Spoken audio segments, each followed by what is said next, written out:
Greetings. My name is Dr. Waddell Brooks Sr., your host, and this is Community Forum. We're very fortunate this evening to have with us a distinguished guest, Brotha Blanks, founding president of the Black Abolition Movement for the Mind. He's an author, he's a poet, and he does writing and involved in literacy. And he's the president of the Lake County National Action Network. Al Sharpton is the national president of the National Action Network. And we're going to be talking with him about a lot of events that are taking place in his life, because he is a person that Lake County should know. Good evening, Brotha Blanks. Evening, Dr. Brooks. I want to thank you very much for taking time from your very busy schedule to be with us on the Community Forum. And this facility is not new with you, because you had a show at one time on it, and right. And I'm sure the Lake County is looking for you to come back again with your show, because you had some outstanding. But tell us, you're the founding president of Black Abolition Movement for the Mind. Give us a background on that. Why is that necessary? Yes, sir. Well, Black Abolition Movement for the Mind is a grassroots poetic 501c3 organization that is basically dedicated to the upliftment and the enlightenment of the community and the people that we serve. The organization itself, I would say, the building blocks for it was just kind of based on some of the things that, some of the challenges that I had went through in my life, okay. Which showed me, and I think one of the reasons that I went through some of these things, because it basically helped me to, understand some of the needs that we have as a community and as a people, mm-hmm. Especially when it comes to the issues of social justice and equality. One of the primary reasons I would say that we organized Black Abolition Movement for the Mind, because just as we have the Willie Lynch letter of those days, 1712, and the effects of that is still very much alive. And so the idea in which I had was establishing the Black Abolition Movement for the Mind was for us to understand that we need to be more in touch with our history, our heritage, and our culture as a community of people. And this is strictly, as I said, it's an organization that's about the mind, because it's about renewing of our minds. Mm-hmm. You mentioned the Willie Lynch letter of 1712, but Willie Lynch told the slave owners that don't kill your slaves, don't beat them, you won't have anybody to work for you. Mm-hmm. I have a procedure that if you use it intensively for 1 year, you will have your slaves under control perpetually. Now that was 1712, and it appears that Willie Lynch is gone, but his ancestors are still alive and well. Mm-hmm. Well, the spirit of that is still alive and well, and just as the spirit of the Willie Lynch syndrome is still alive and well, I felt compelled that, as an organization, that we invoke the blessings of our ancestors, the abolitionists like the spirit of Sister Harriet Tubman, okay. Denmark Vesey, Gable Prosser, Nat Turner. Mm-hmm. These are those who taught us along the way back then how to physically deal with the Willie Lynches of that day. Mm-hmm. But considering the fact that the shackles is not so much physically on us as they are mentally, then that is the reason why we need a Black Abolition Movement for the Mind to help us deal with the issues that are going on with us mentally. What about the youth? Do you have a youth chapter? Are you dealing with the youth? Yeah, we are dealing with the youth. Basically, the organization itself is more or less primarily dealing with the youth. Okay. Because if you want to rebuild a society, the best way to do that is to start with your youth.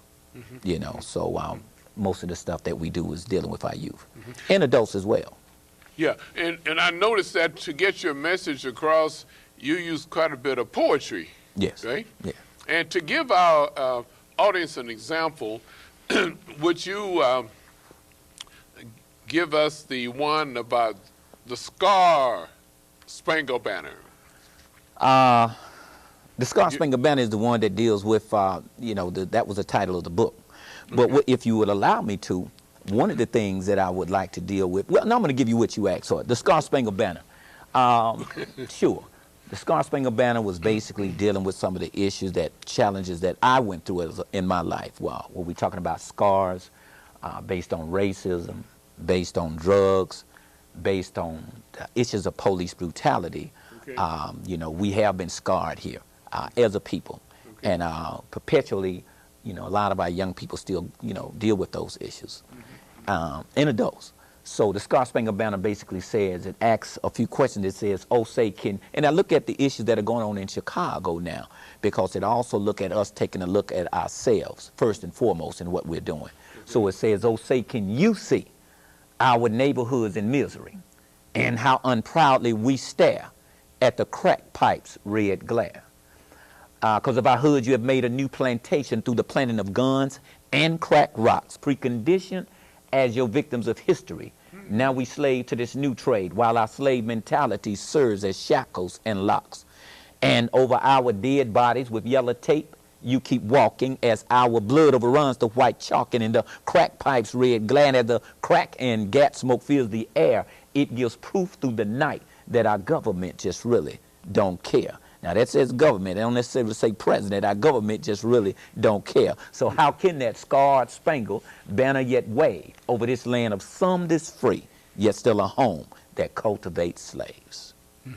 Brother Blanks, I noticed that you spent a lot of time at the city council meetings, but tell us about your relationship with the Waukegan City Council. Some of the things that's been going on in the city. You know, not only are we an organization that deals with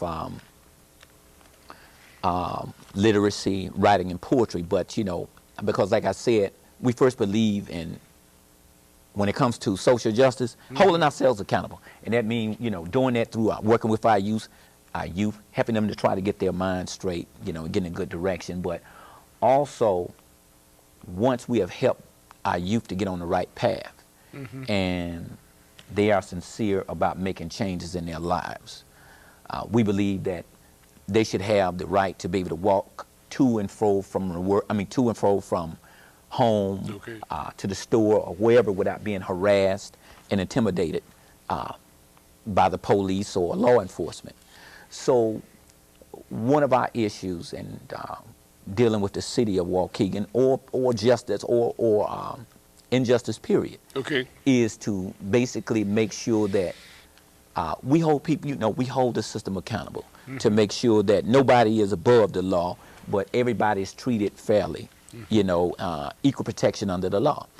Some of the cases, such as you can remember, was the $500 impoundment with the city of Waukegan, where we went into federal court and we were successful in bringing a lawsuit on that.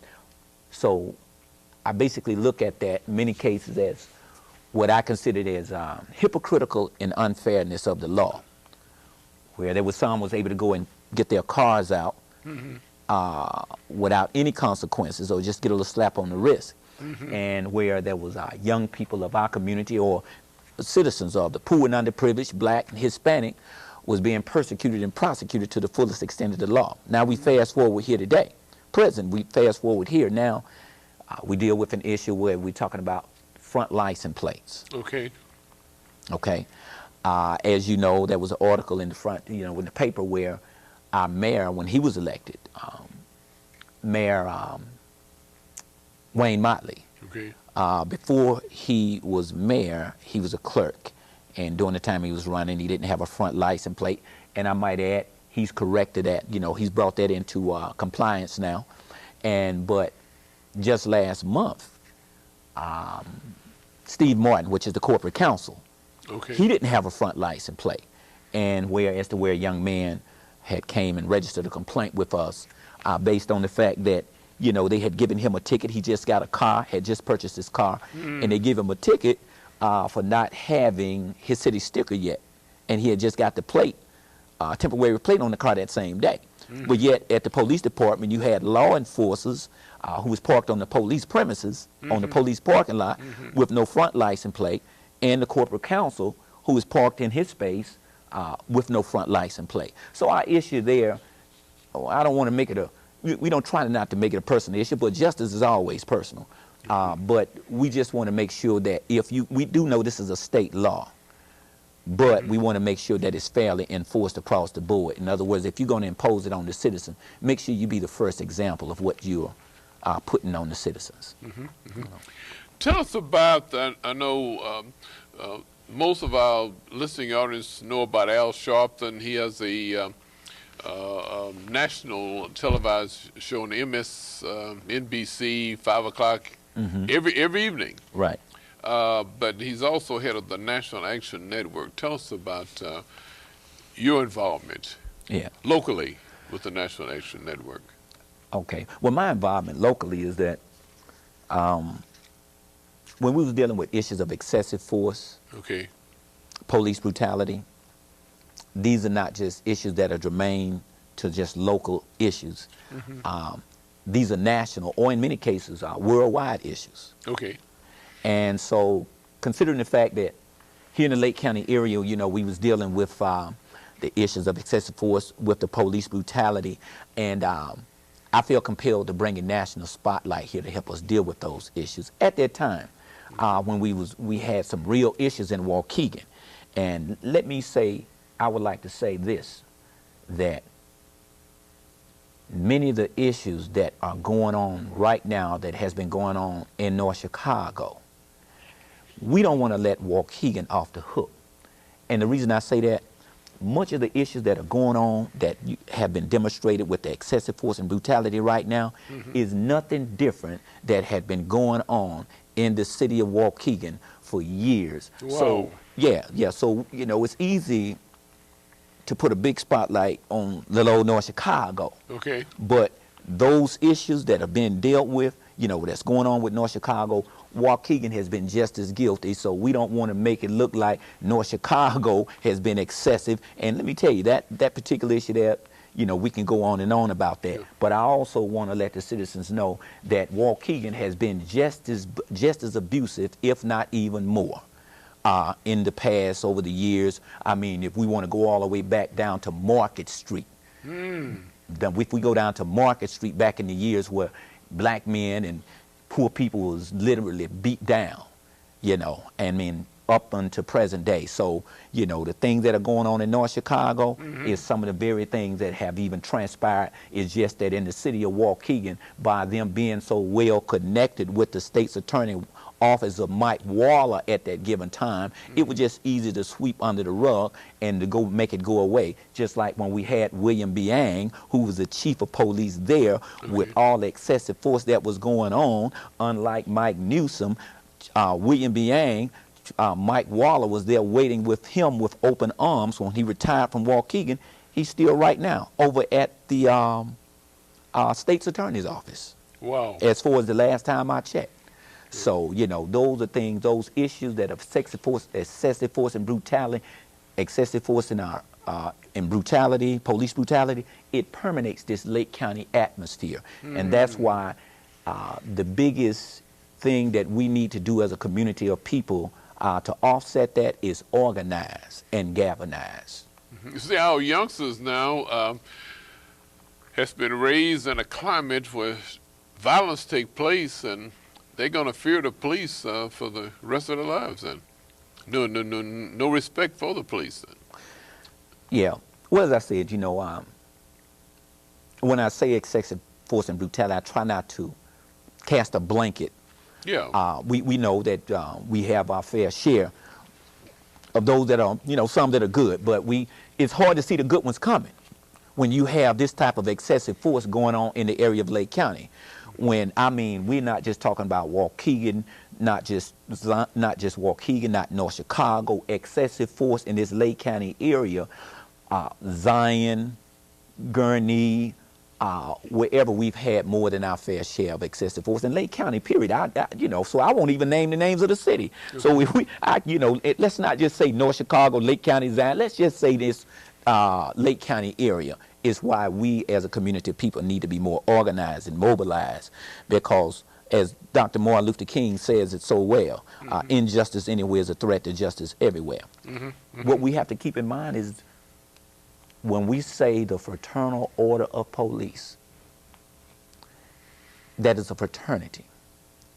That means that they are well connected, well organized throughout just not Lake County, but throughout the nation.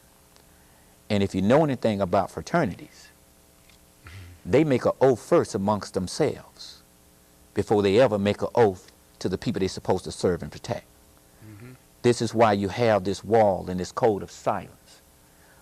Fraternities can be a good thing if they're on the right side of justice and they are doing what they're supposed to do as far as serving the best interests of the citizens, charity work for the community. That's a good fraternity. But if you have a fraternity that is based on wickedness and deception, it can be a very powerful and bad thing. So when we look at these organizations, we have to look at, they're not just Waukegan and Lake County, they're just not just Waukegan, North Chicago. This is a fraternity.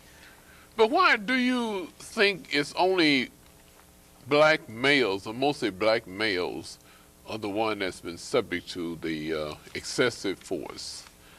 Because when you mentioned about North Chicago and the one incident everybody's aware of, Darren Dagwood Hanna, it seems like the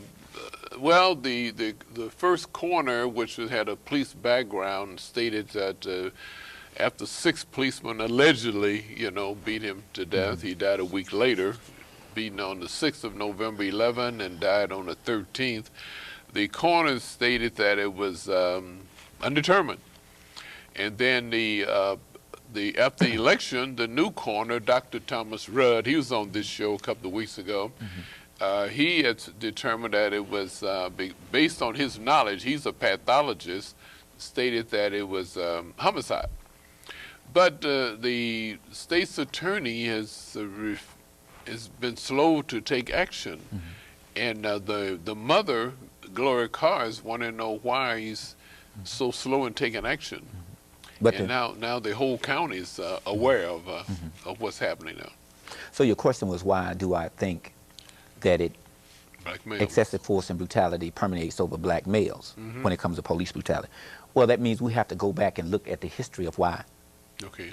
We have to go back and examine the history of where policing, or to the level that we see it, where it come from, where did it originate, what was the origin of police? Police was basically, the origin of it came back from slavery, when they had to police up the slaves, the runaway slaves. And so who was the runaway slaves? To answer your question, predominantly black males. So policing began back during the course of that time to basically go and to capture and to police and to get runaway slaves, to bring them back to the plantation. And so we still see that type of policing. Wow. To this day. The National Urban League still has a motto, a mind is a terrible thing to waste. Yes, sir. And this is so very true.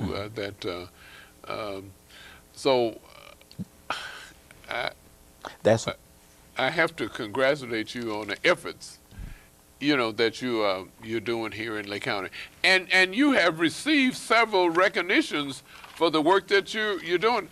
I looked on your website, and what is your website? Black Abolition Movement for the Mind, www.bamforthemind.com. Okay, if everyone would go to that website, it'll be a rude awakening about what they would see. But you, just a couple, 2007, the Lake County Civil Rights Hall of Fame inductee. 2001, the Lake County Most Influential African American Award there, and just recently, the Waukegan Township I had the organization Coalition to Reduce Recidivism. You were the Repatriot of the Year. Right. You want to tell us about that? You know, all those accolades are very humbling. Okay. And, but my biggest reward for me, well, you know what I will mention is the award that is not in there is it was given to me by the Harambe government of Chicago for being dead. What was it? How did they title it? Outstanding Father. Okay. Is the the certificate that they gave me. Those accolades are good, but my biggest thing, and I think that particular certification really gave me a lot of encouragement, because a lot of things that I started doing in this was based on my daughters, which was one of my greatest influence. And the other trophy, which is not mentioned, is the fact that I'm 23 years cocaine clean and crack free. Congratulations. So my life itself is the biggest reward, that I'm able to have a sound mind after going through 23 years of being, after coming out of an addiction, getting my life back intact. So, because there's a lot of people, unfortunately, who is not able to make that type of comeback. And so those particular awards that you mentioned is really good, but my most prized award is being 23 years of being cocaine clean and crack free, and being able to have taken, acquiring custody of my daughters at the age of 11 and the age of 13, and raising them as a full-time single dad on the south side of Waukegan. And there's some good, there's some decent young ladies. Dads, we always like to always see them doing better. But considering some of the challenges that they had to overcome and that we had to endure in our household, I think they turned out to be some pretty decent young women, and so that was one of my biggest rewards, We'd like to congratulate you again on that too. Your two daughters and you on the community forum a few years ago. Exactly. Right. And they're also poets. Yes. It's no surprise, right. That right. they did an outstanding job. Fantastic. I would like to, if time permit, there's another poem I would like to share with you, because, as I said, being one that is cocaine clean and crack free and going through the system, there's a piece that I wrote titled Felons Class X, and I recited this at that engagement that you were speaking of, the recidivism. Okay, Coalition to Reduce Recidivism. And the poem was titled Felons Class X because too often many of our young people and citizens, especially young black men, once they get out of the system, it's a perpetual cycle of trying to overcome those labels that's been placed on us. So I wrote this piece, and I want to dedicate this to my young brothers out there who are trying to come up, and even those that are still on lockdown. And it says, many of us bling bling with diamonds, platinum, gold watches and rings, balling, shot calling, and think we're doing big things, slaying just enough cane and rocks to flip and then recop. Maybe even flip a Lex or a Rolex until that unfaithful day the cops batter ram the doors and come carry us away.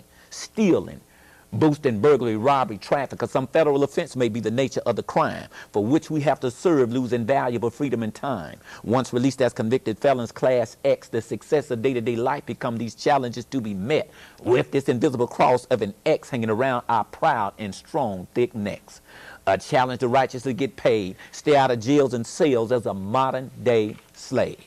A chance to find a decent job, now we're the victims that's constantly robbed of opportunities and chances of success to achieve our goals without selling for less. Why should society commit this crime of keeping us financially and economically confined once we have paid and served our time? When society commit this offense of obstructing our inalienable right to pursue happiness and become our best, should the government be charged, convicted, and then placed under arrest? Many of you will argue, well, if you did the crime, you should pay the price. I understand, but should a woman or man have to pay for the rest of his or her life, constantly harassed, stopped and checked, reduced to these jobs and opportunities of low or no respect?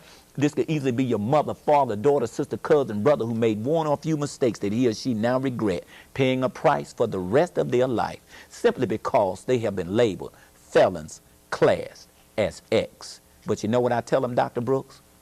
I said, how did that piece go? It said, felons, class SX. I said, stand strong, rise to the occasion. Look your oppressor in the eye and say, no sweat. We have overcome challenges in slavery throughout centuries, and we can definitely overcome as so-called felons, labeled and classed as X. Open mic poetry is your forte. Yes, sir. And our listening audience had a chance to see you. And sometimes, as I often say, looking your oppressor in the eye means no more than getting up looking in the mirror in the morning. To see what are you doing to keep yourself in bondage, and what you need to do to make yourself move, to get yourself to move forward. This is fantastic.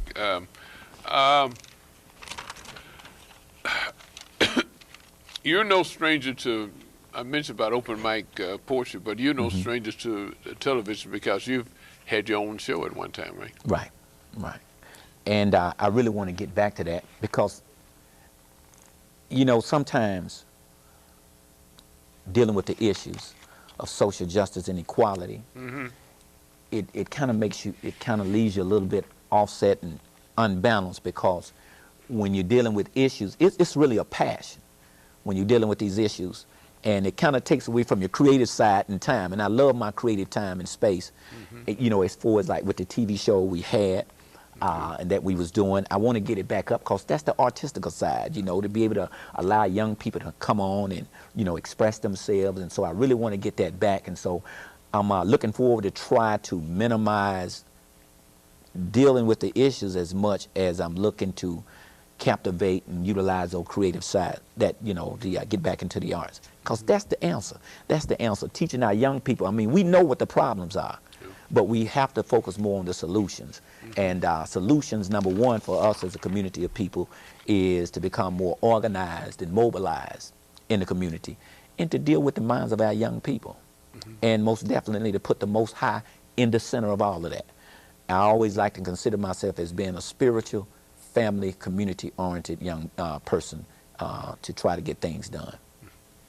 I know you've been active also with the county seeking the fair share of jobs. There's a $1.2 million courthouse expansion program that's been approved now, and you've been very active in doing no more than what's right. Yeah. Oh, you're asking for fair share, right? As being a union construction worker myself, for the last 23 years. Okay. I've seen the injustice, the inequity, as far as the hiring practices have been very discriminative and disproportionate. If you travel through Lake County, you look at the various job sites on the road construction, building construction, we have to be more vigilant as a community of people at organizing and mobilizing against these issues. That particular job site that you're speaking of, right across the street, right across from the work release center there. See, this project has already started in so many ways, because you have a $1.2 million, they have a $1.2 million, what I'm trying to say is, it's a $1.2 million parking lot. Okay. That is being built right now as we speak, right across from the work release center. Okay. Okay. Now, on that work release, on that parking lot that they're building, it's $1.2 million. They brought in a company called Copenhagen Construction out of Gilbert, Illinois. Okay. Copenhagen brought most of its manpower from Gilbert, Illinois. Okay. And there is no local hire on that job. The last time we checked, there was no women on that job. There were no blacks on that job. And what is so hypocritical, if you will, about that is because this is a Lake County job. Okay. And it's sitting right across from the Lake County work release. Now, it is they are telling the people in the work release, the young inmates, they are mandating that they go out to get work. Okay. In order to stay at the facility. Okay. But yet, less than 50 yards, you have a $1.2 million construction site going on, and the young people that's in the Lake County facility can't go on a Lake County job site and even so much as get an application to apply for the job. Wow. So that's the hypocrisy in that. Wow. So if we don't draw the line in the sand on issues like that, we have to be careful to make sure that it's not a smoke screen when the county is saying local hire, we're going to do local hire, local hire, local hire. Okay, well, we've been hearing that a lot over the years.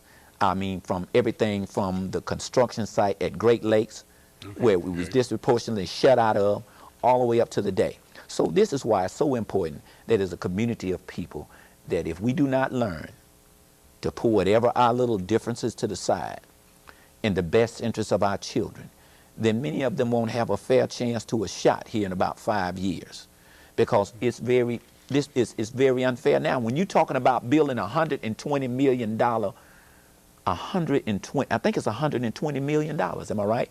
Yeah, it's $120 million courthouse expansion. 120 million, okay. Yeah, it's $120 million courthouse expansion. So when you're talking about putting that type of money into the judicial system, and today, while I was at the county board, one of the commissioners, Miss Audrey Nixon, put on the motion for and asked the board and put on the floor and motion for $60,000 more, I believe. Yeah, $60,000 to go towards helping to hire our young Lake County resident youth for the youth. Okay. So I found it very ironic that if you were talking about if the county is very much interested, as they say, in incorporating and encouraging local hire, what better place to start than with the youth of your county? They shut that down. They voted no. Only 60,000. Only 60,000. Now you voted against 60,000 for the youth of Lake County to put your young people to work, but they approved the $1.2 million for Copenhagen to come in to do this. What am I saying? Not the parking garage, but a parking lot. $1.2 million in the parking lot, right?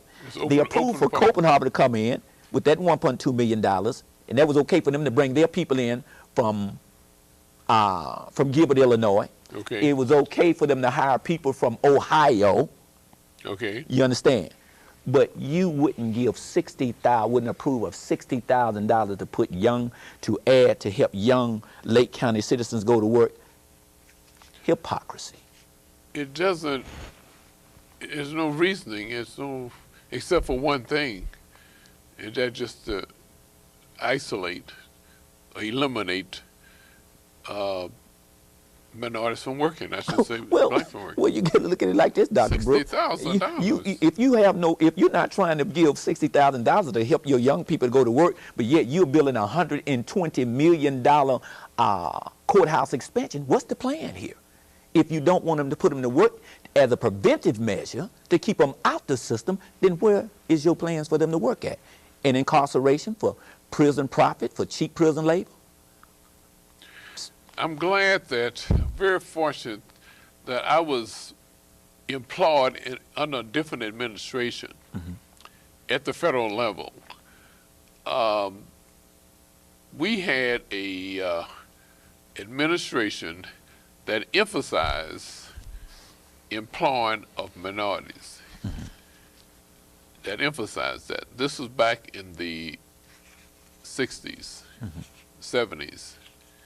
Even President Nixon had he signed a civil rights bill where, and he outlined that the percentage at a timetable, percentage of each ethnic group, you have to emphasize that. Or if you're in one of the top three, then you in the range of selection, then if you have underrepresentation, you're selected. But there's nothing like that now. Here you isolate. Under this administration, you don't have anything. So I'm happy I was under that administration and not now. because my job was equal employment opportunity manager, and I could give you a whole program on some of the challenging experiences that I went through with as a manager. But now, this day, there are no equal opportunity managers. They have been eliminated. You don't have the type of job that I had back in the 70s there. You know, Dr. Brooks. So I. No, go ahead. What was you about to say? No, I was going to say, I know it's challenging for you, but I would say, like, you know, the prophet, stay on the wall. You know why? I'm glad you say that. You know why I have to stay on the wall? Because the fight that we're fighting, it leads right up to what I was about to say.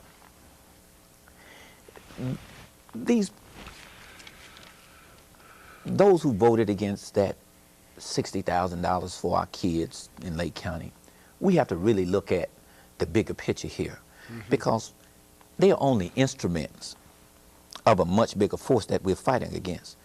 You've heard me say it in the City Council of North Chicago. I've said it in the City Council of Waukegan. I expound up on it on the Lake County floor, that, Dr. Brooks, this is so serious what we're fighting. And I will be doing this until it's time for me to leave here, because this is spirit. This is where the rubber meets the road between, as they say, fighting the good fight. This is truly spiritual warfare.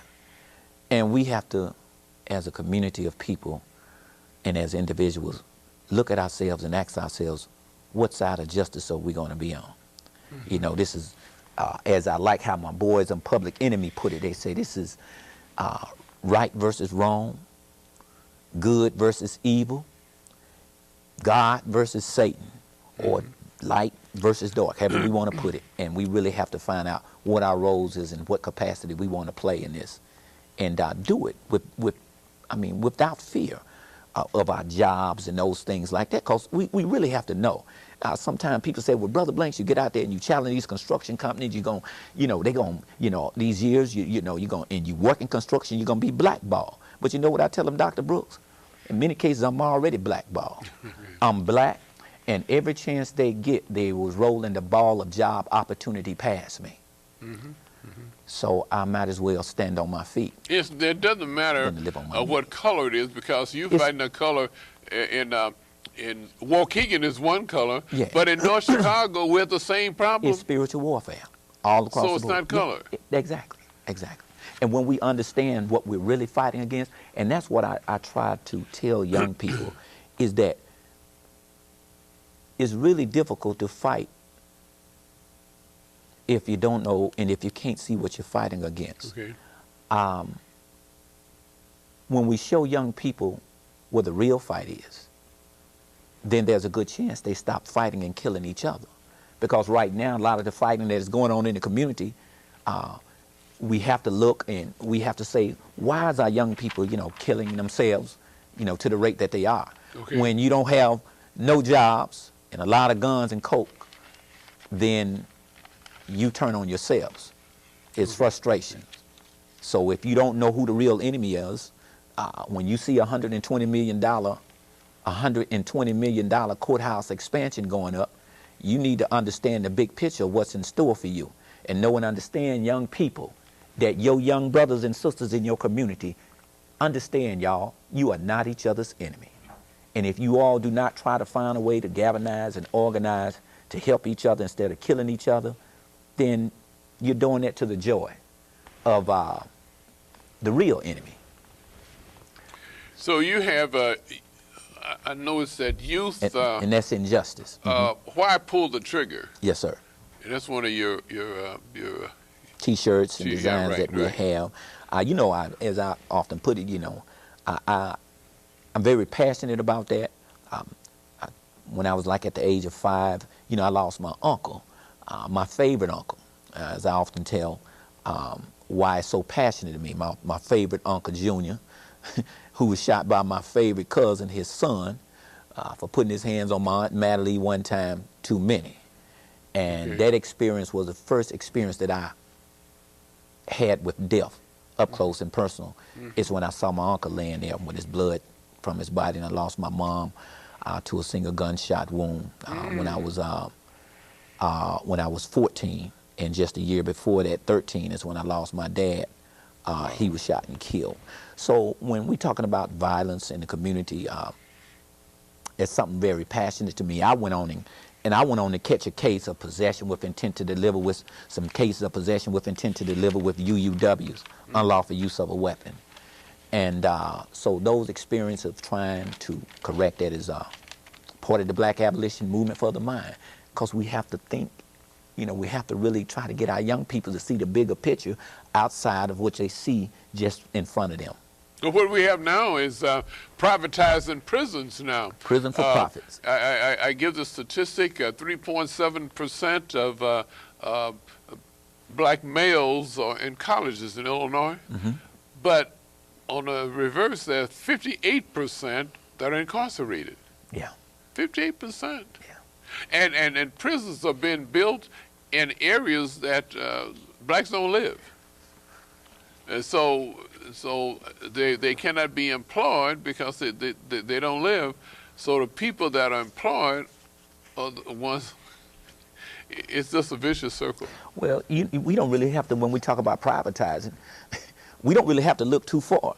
Let's look right here at our Lake County facility. Okay. Where it appears that, where you used to be able to go and visit your family and see them face to face, I think it's now done by, it's conducted by computers. As to where in many cases, some instances you're having to pay. To go see your loved one in prison. Are you familiar with that? I've heard in the Lake County facility?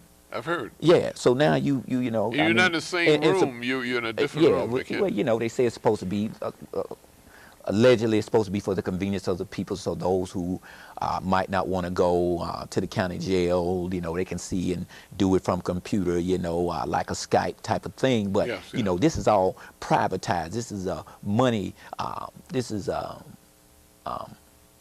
revenue generating. You know what I'm saying? So when you privatize things like that, then who is it truly serving the best interest of? Oh my goodness. Yeah. So privatizing incarceration is big business. So we're looking more at incarceration opposed to education and liberation for our young people, and this is why we have to be more organized. In the state's attorney's office, there's only 2 blacks, assistant state's attorneys, and the public defenders, I think there's only 1. Yeah. And it just didn't get that way. You have to understand, this Lake County atmosphere has been predominantly,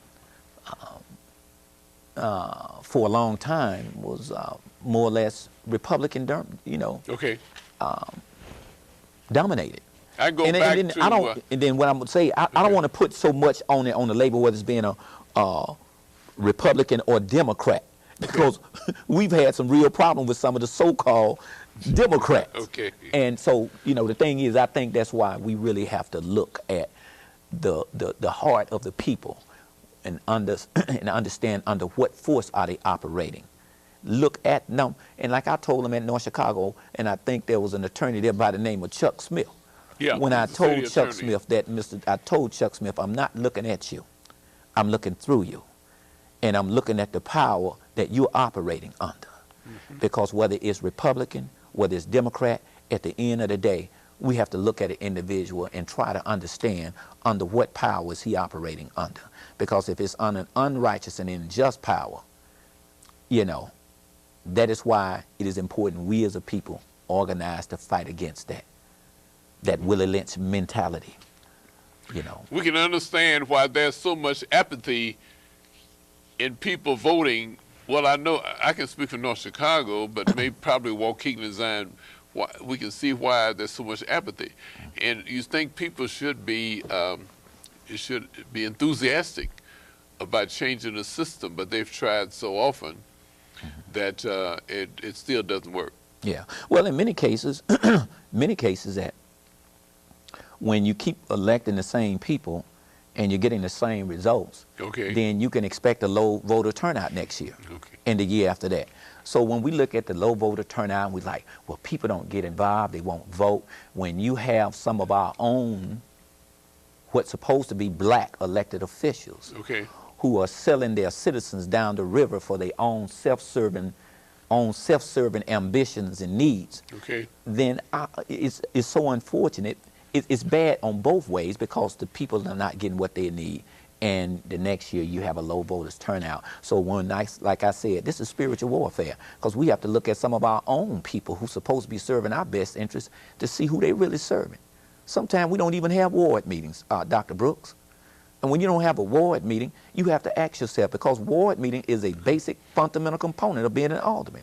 Okay. And if you don't have a ward meeting, to tell the people to, hey, govern yourselves accordingly, there's a $120 million construction project coming. These are jobs coming here. So if you're not holding ward meetings to inform your constituents on what's going on, and also the other side of the ward meeting is designed so that you can find out the will and the wishes of your constituents, okay, of what's right, going on. Right. So, and if you're not doing that, then you have to ask yourself, then whose self-serving will is you serving if you're not holding a ward meeting to find out the will and the wishes of your constituents? Brother Blanks. Yes, sir. Do you have any leisure time at all? You're in this spiritual warfare, but you still should need some leisure time. You know, Dr. Brooks, I really want to have, I'm really working right now to have more leisure time. I have 3 strong-willed grandsons. Okay. And I really want more leisure time, but you know what's more important for me and for me right now is to make that sacrifice of the leisure time that I really want to spend with them more of, and I'm getting there, is to continue to, as you put it, stay on the wall, is to continue to stay on the wall. So not only my grandsons, but our young grandsons and children can have that. So what's important right now is to make that sacrifice of that leisure time so that my grandsons and their playmates can have a better chance here in this Lake County area to have a fair chance of opportunity, a fair chance to be able to play without harassment, intimidation from the police, and a better chance that they can see the work that their granddad has done and know that every generation has an obligation to fight this good fight of justice and equality. So there's no time really playing golf. We have we have a lot of people learn the golfing game and on a golf course, but when they do that, then the struggle still continues right back in that community. Right? And there's nothing wrong with that. I mean, there's nothing wrong with that, but there needs to be a balance. If you're going to be on the golf course and you're going to do that, and it has to be a balance there. Coming up in Mississippi, I love fishing, and I would love to get me a good fishing trip in at some point and take my grandsons fishing, Okay. as they call me, Grand Chief. Yeah, and one of my grandsons, and this is another important aspect I want us to remember, and what I tell young people is to combat against this thing of injustice, this spiritual warfare. I tell young people, see yourselves as little gods, as with the same inherited creative ability as the God of the universe. Because when you look at yourself and know yourself as a God, and you are, and I tell them that. And so I tell my grandson, say to me, he said, Grand Chief, because I taught him this, he said, Grand Chief, he said, do you know what we are? I said, what are we? He said, we more than gangsters. I said, what are we? He said, we gods.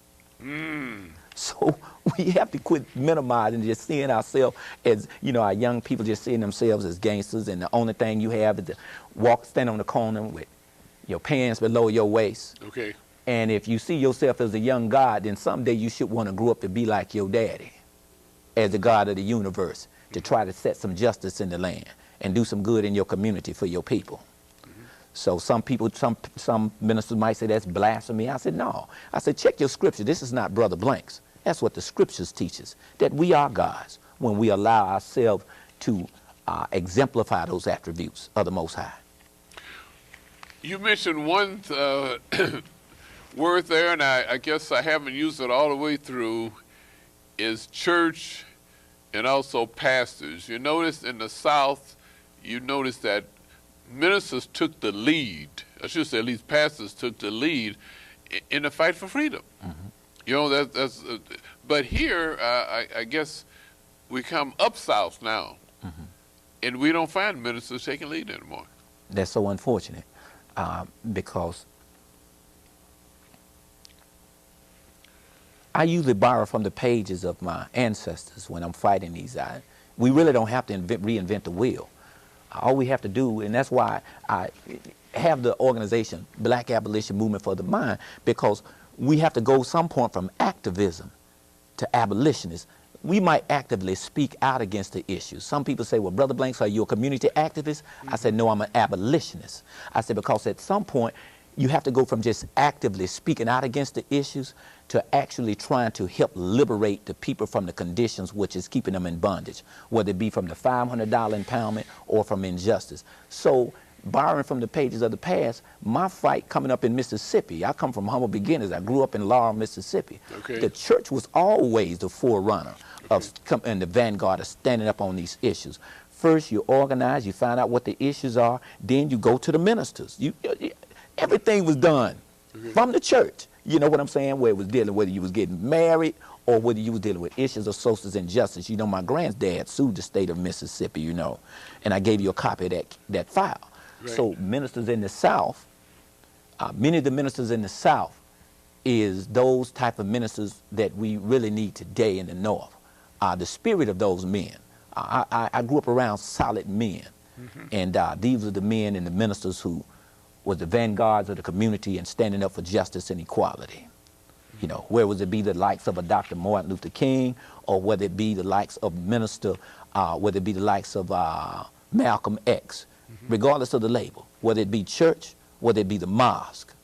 And me, I'm spiritually inspirated rather than religiously motivated like that. You might see me at the church. There was churches who were teaching from the perspective of black liberation theology, like a Pastor Jeremiah Wright. You know, you might see me at a church visiting Trinity, or might even sometime at sometime I might be at the mosque, and on 79th and 73rd in Stony Island. Because my thing is that regardless of the labels, until we as a people see the things that we share more in common than those things that we are different under those various labels, whether you be Democrat, Republican, Christian, or Muslim, until we see what we share more in common and to deal with things from there, then we'll continue. We will be doomed here in this county. Do you believe we should be a coalition, or do you think we should just be all black movement? I think that whatever, and the reason we use the term black in our organization, not as black being a color, but as black being an origin of color. I feel that in our organization, it is important for young black men to see something of an example of what they can ascend to. Okay. So we don't use that, you know, some people try to write off as being racist or want to write us off as being militant. We have to understand what militant is. Militant just means be discipline-minded. So if you want to call me militant, then I'm all right with that. But don't call me no racist, because all I'm doing is just trying to bring a balance of equality. Is it by any means necessary? Hey, by any means, by any righteous means necessary. Okay. Yeah. This is fantastic. Well, you know, again, you doing the thing that you're doing, you must have some endorsements, right? You don't have the pastors, I can say the church behind you, but you must have somebody endorsing you there. In the Lake County area? Lake County. And I think Rita Mayfield is one. She's a state representative of District 60, and she one of the ones endorsing you.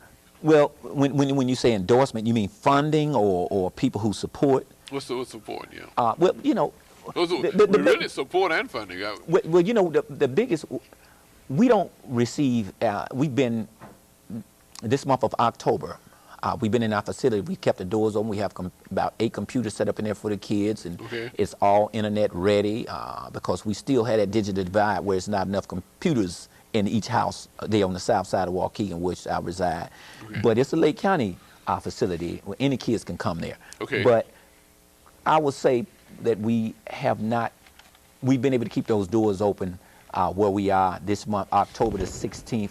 We opened the doors there, and we've been open for 3 years without any state, federal funding.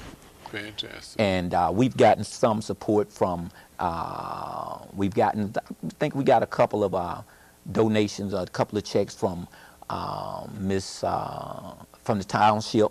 So we don't want to leave that out. But our biggest support has came from the grassroots of the community, from the people there, in the grassroots donations here and there, and from, I can't leave the names of these people out, Sister Edna Ford, Edwina Walton, Reverend DeVos.